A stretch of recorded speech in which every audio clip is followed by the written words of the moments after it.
While a lot of effort goes into choosing attire for the happy couple and the wedding party, we can't overlook the mothers of the bride and groom. Here to share some great looks with us this morning is Baby Village style expert Melissa Evans-Lee. And there's a lot of stuff that goes into this because a conversation needs to happen. For sure. Right? With the bride and the moms For of sure. the bride and groom. So how it works, mom of the bride chooses her dress first, and then lets mom of the groom know what she's going to wear. And then the objective becomes not so much to match, but not clash. And then of course, all of this is happening in consultation with the bride because I'm sure she has a complementary color palette that she's wanting to work towards. Other guidelines, Melissa, to consider, specifically when it comes to color? No to white. Yeah. Never, That's ever, everybody. not ever. Yeah. Ever, no. No. No guest, no mother of the bride, no to white. It's the bride's day. We all know the bride wears white. And last thing you want, you're a wedding guest and you're wearing white, someone to come up and congratulate you. Yeah. Right? Yeah. No. Black, a lot of people ask, is it okay to wear black? Absolutely. And we're going to see that today. It looks very chic, and it really does look good on a lot of people. So elegant. Yeah.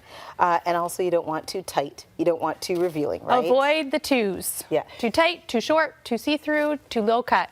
No.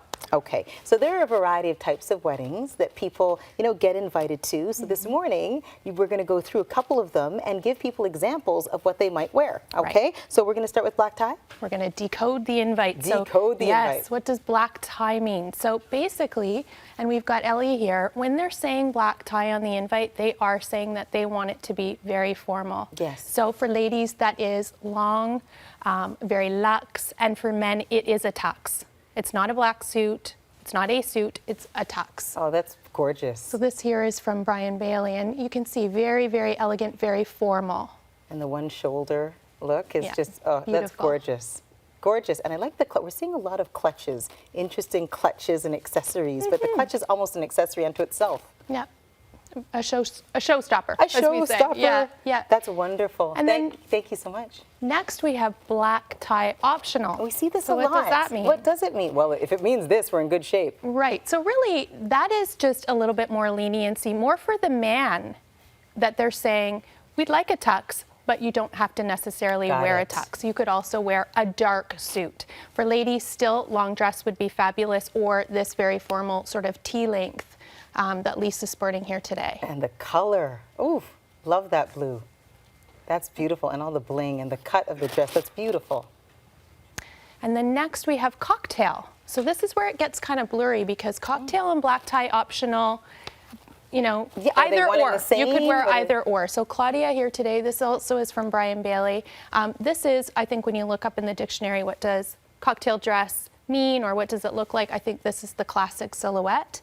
What they're saying is really semi-formal. Okay. And that's where you can get into more playful colors, patterns. For a man, it could be any color suit. Oh, this is fantastic. Love the sheen on that as well. It's beautiful. Okay. And from there we have casual, and we do see casual. Casual to me is the most confusing. Like, what does that mean? And if I'm a bride, I don't know that I want to say casual on the invitation because somebody's going to wear shorts and someone's going to wear a dress. So maybe it's casual and there are a couple of notations with the casual. Yeah, maybe you say garden party. Or something, so people get the idea. Right. But this is what we're talking about. Yeah, usually we're talking about outdoor weddings when we're saying casual, so garden party or cottage or backyard. I think what we can establish is that it should never mean shorts and a t-shirt or jeans. Yes. Someone is getting married, so you want to look somewhat ceremonious. Let's be respectful of that. But bring out your beautiful flowy summer dress, or in this case, we've got this really stylish, this is very on trend, the jumpsuit. And we've the got the great shoes. slit too to showcase the beautiful wedges. Yes. Right? You want to wear wedges or flats? Casual, outdoor. We're talking about grass. You don't want your 6-inch stilettos. We don't want that. Well, we do, but we don't. We don't. We'll bring out our last one very quickly. Destination, please. Destination is often beach. So we're looking at beach chic. Great sandals, great flowy dress. Yep. If you can get a tropical motif or something along those lines, but still glam. You're pulling out your glam sandals. Again, you're contending with sand in this case, and you want to bling it up.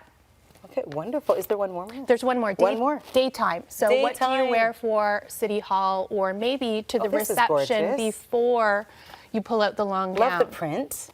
This is great, and it's two-piece. You want to do either a day dress or gorgeous separates. Like this case, in this case, and also you want to reuse those pieces later on. This is excellent. Thank you so much. We learned so much. I now know what all these things mean, decoding the invitation.